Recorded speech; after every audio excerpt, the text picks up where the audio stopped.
Nous allons lire dans le livre du prophète Ésaïe 62,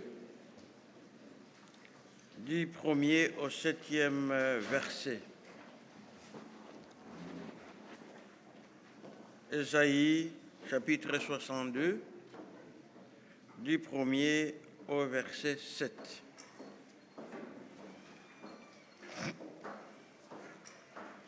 Pour l'amour des Sion, je ne me tairai point.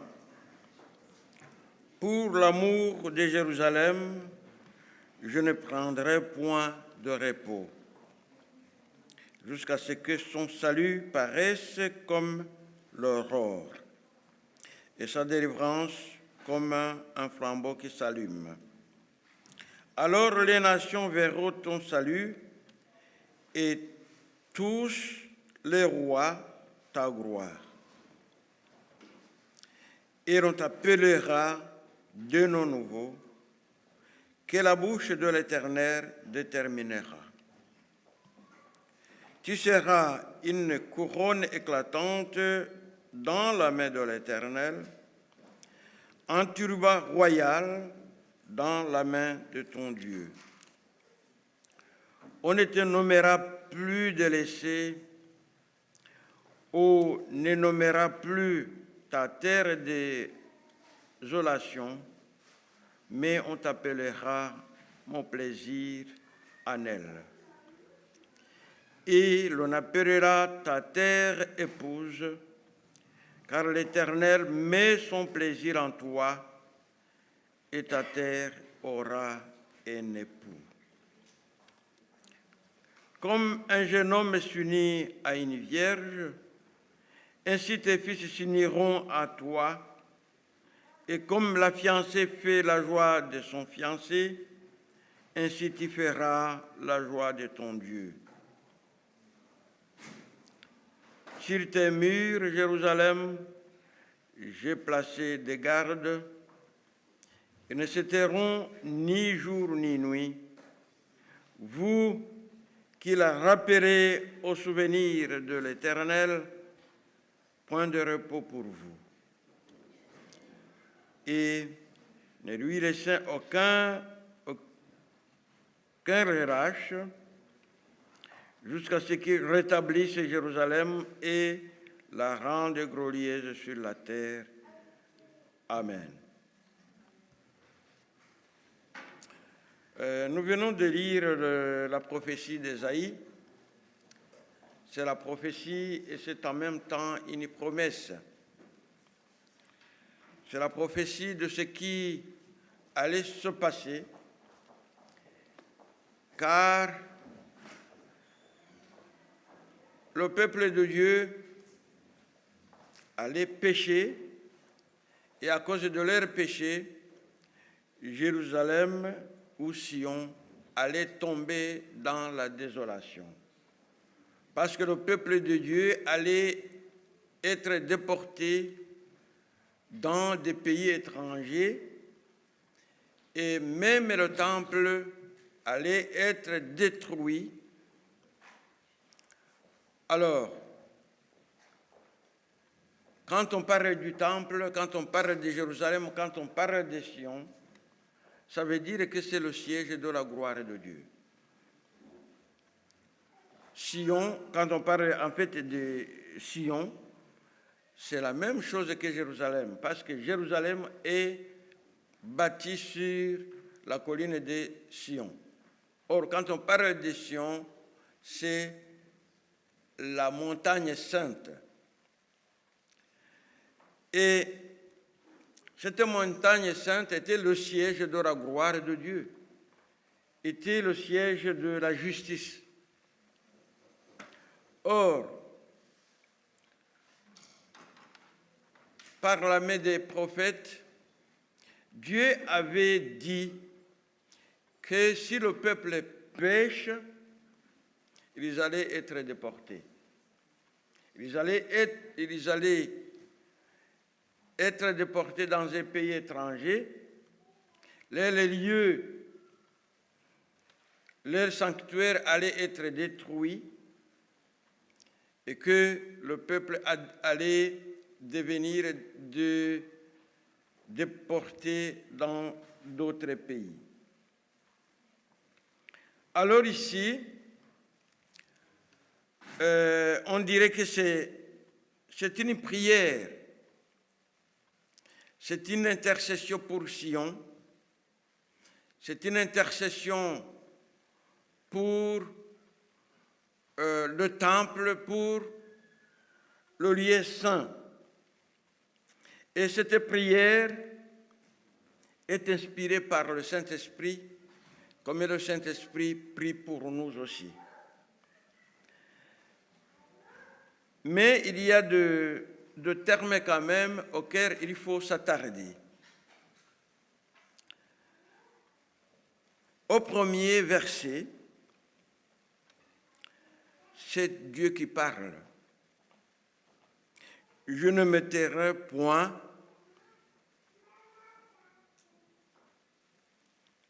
et puis je ne prendrai point de repos. Vous verrez que ces termes reviennent au verset 7. Mais alors pourquoi il ne se tairait point? C'est Dieu lui-même qui parle.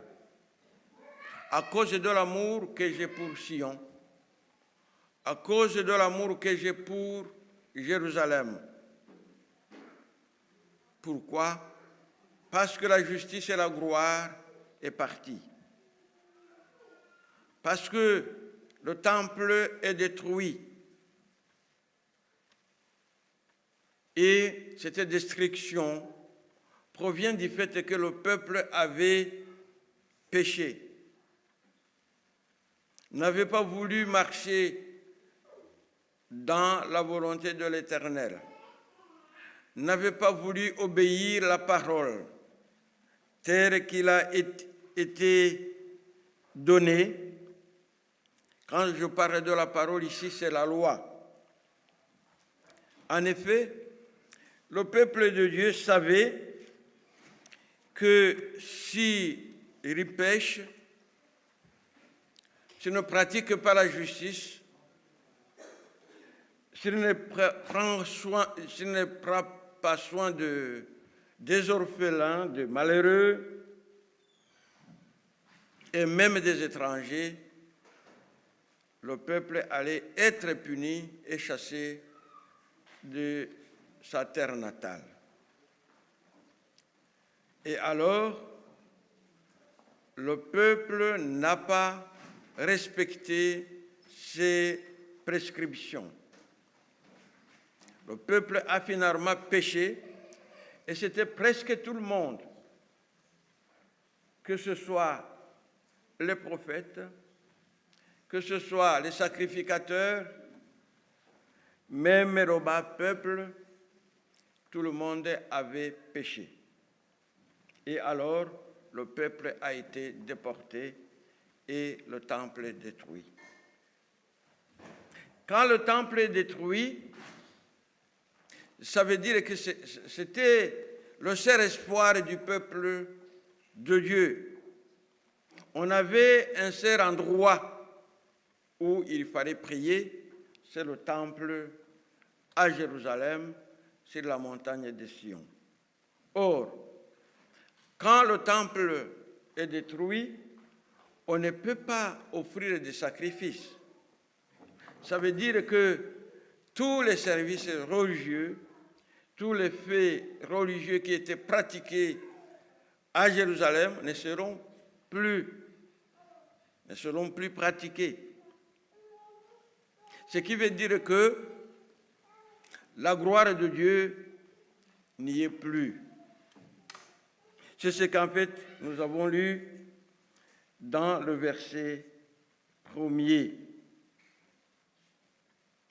La manifestation de la gloire de Dieu ne peut pas être manifeste quand il n'y a pas de temple, à cause du péché de l'homme. Donc le salut, la justice sont partis.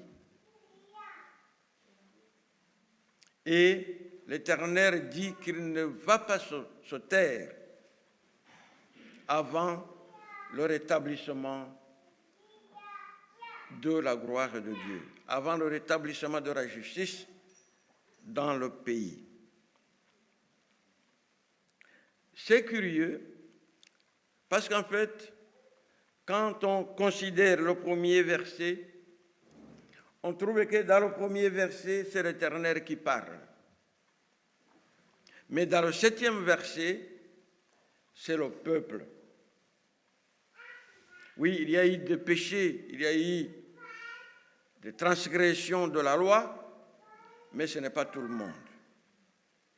Il y en a qui ont péché et cela a amené la malédiction, la punition, la sanction contre tout le peuple.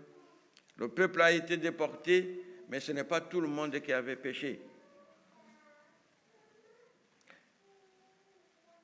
C'est pourquoi, quand on lit cette prophétie, on trouve qu'il y a une promesse de rétablissement de l'ordre sur la colline sainte. Mais l'Éternel attend qu'il y ait des gens de bonne volonté, des gens qui trouvent la situation alarmante pour qu'ils puissent intercéder pour la vie, pour qu'ils puissent intercéder pour le temple, pour qu'ils puissent intercéder auprès de Dieu pour que la justice et la gloire et le salut de Jérusalem reviennent. C'est pourquoi,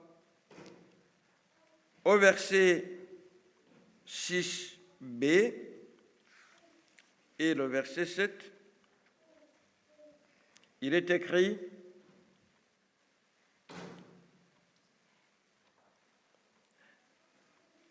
on peut commencer au verset 6. Sur tes murs, Jérusalem, j'ai placé des gardes. Ils ne se tairont ni jour ni nuit.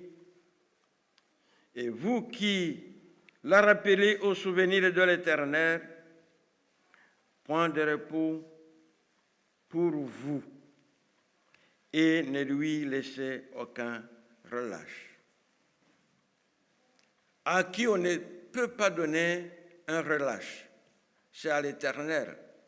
Mais il l'a accepté, parce que c'est lui qui dit: je ne me tairai point. Je ne me tairai point.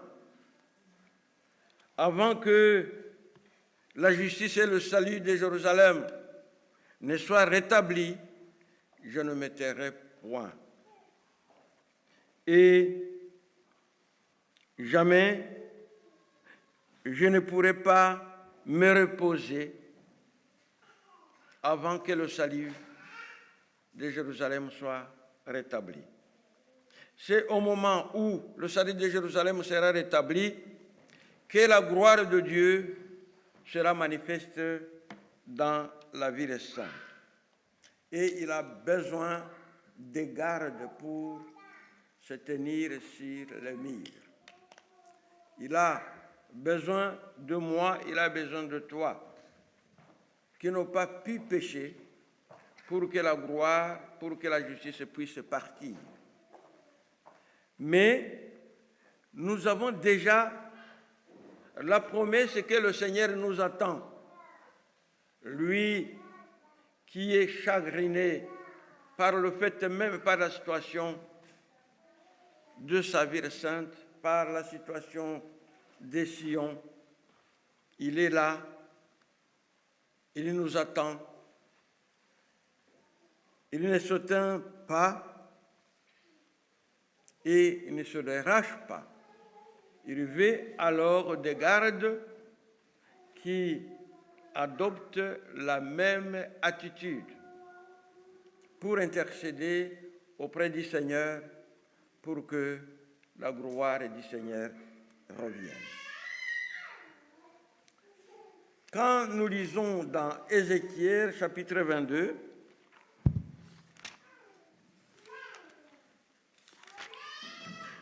Ézéchiel chapitre 22, c'est là où nous trouverons les péchés qui ont fait que la gloire du Seigneur puisse partir. À partir du verset 25, on trouve les péchés des prophètes qui conspirent, les prophètes qui multiplient les veuves, et puis on trouve les péchés des sacrificateurs, les sacrificateurs qui violent la loi,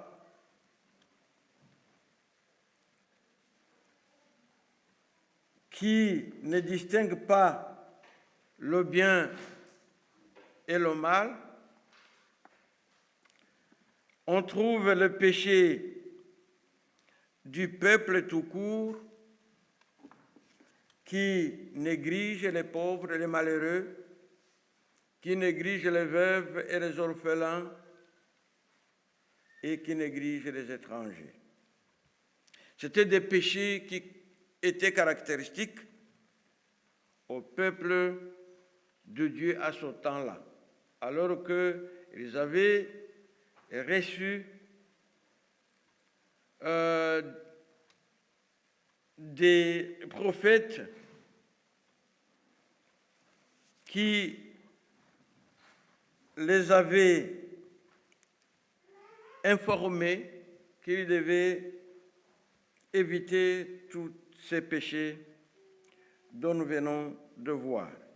Alors maintenant, ils arrivent dans une situation alarmante et c'est l'Éternel lui-même qui prend pitié et qui dit non, par amour de mon peuple, par amour de mon sanctuaire, par amour du temple, par amour de Sion, par amour de Jérusalem, je ne peux pas me taire, je ne peux pas me reposer.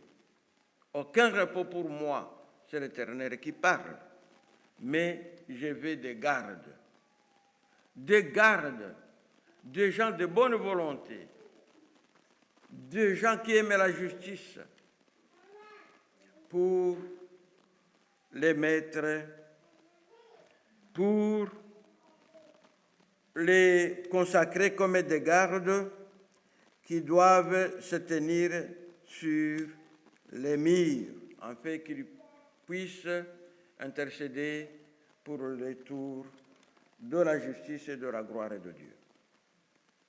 Ces gardes, c'est moi, c'est toi. Est-ce que nous sommes d'accord?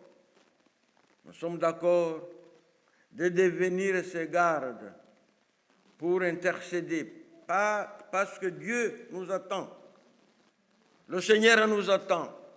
Lui, il ne peut pas se taire, il ne peut pas se reposer, mais il nous attend. Il attend notre tour. Il veut intervenir, il veut sauver. Il veut donner un nouveau nom à son peuple. Et c'est lui qui doit restaurer sa nation, qui doit restaurer son temple, qui doit restaurer la montagne sainte. Mais il fera sa part et l'autre sera fait par nous, par les gardes. Et vous les gardes, est-ce que vous êtes prêts de ne pas vous lasser? Est-ce que vous êtes prêts à ne pas donner de répit à l'Éternel qui ne permet d'ailleurs. Il veut que nous restions sur les gardes pour lui rappeler la ville de Sion, pour lui rappeler la ville de Jérusalem. C'est toi qui le veux, c'est moi qui le veux. Il nous donne cette tâche pour que nous puissions l'accomplir en faveur de notre pays, en faveur de notre nation, en faveur de notre Église.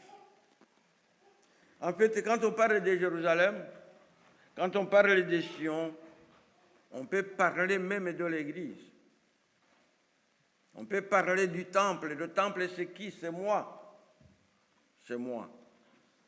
Est-ce que la gloire du Seigneur peut être visible en moi?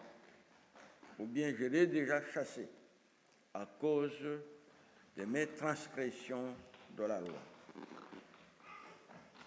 Même si c'est le cas, le Seigneur m'attend toujours. Le Seigneur m'attend afin que je rentre, que je revienne pour me repentir. Ce n'est pas la fin. Il m'attend par amour. Et il ne peut pas se donner du repos avant que sa gloire ne revienne, avant que je ne me repente,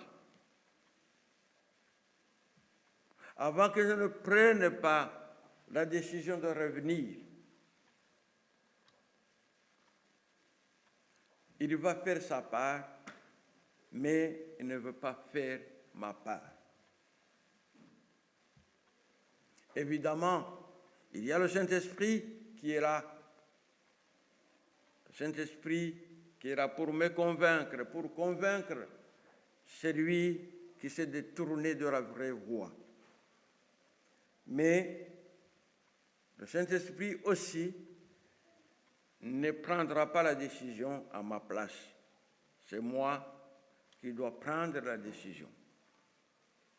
La résolution de revenir. Et pour ceux qui sont toujours dans la bonne voie, l'Éternel veut que nous soyons de garde alors pour intercéder pour les autres. Nous ne pouvons pas dire non, ce n'est pas moi qui ai péché, mais au contraire, celui qui n'a pas péché devrait faire partie de cette garde-là pour prier pour les autres, pour intercéder pour les autres. Cet après-midi, le Seigneur me veut. Le Seigneur te veut pour que tu sois partie de cette garde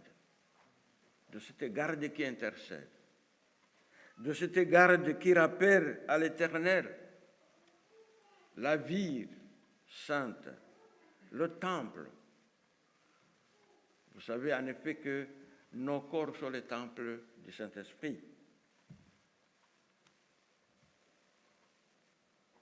Est-ce que nous sommes prêts? Est-ce que je suis prêt? C'est la réponse que chacun de nous peut donner lui-même. Que le Seigneur nous aide, mais en tout cas, que nous puissions répondre à cette question, que nous puissions répondre à Dieu pour dire oui, Seigneur, je suis prêt à faire partie de cette garde, pour intercéder pour mon pays, pour intercéder pour ma nation, pour intercéder pour ma famille, pour intercéder pour mon Église, afin que ta gloire revienne. Et puis, l'Éternel nous attend. Lui aussi, il ne va pas se taire. Et quand nous disons oui, il va rétablir sa justice, il va rétablir le salut comme il l'a promis. Que le Seigneur nous aide et qu'il dispose nos cœurs pour que nous puissions accepter son appel et qu'une fois accepté son appel, acceptons aussi de ne pas nous les racher, de ne pas lui donner des replis, mais que nous continuions à intercéder sans relâche, car en effet la parole nous dit « Priez sans cesse ». Que le Seigneur nous bénisse tous. Amen.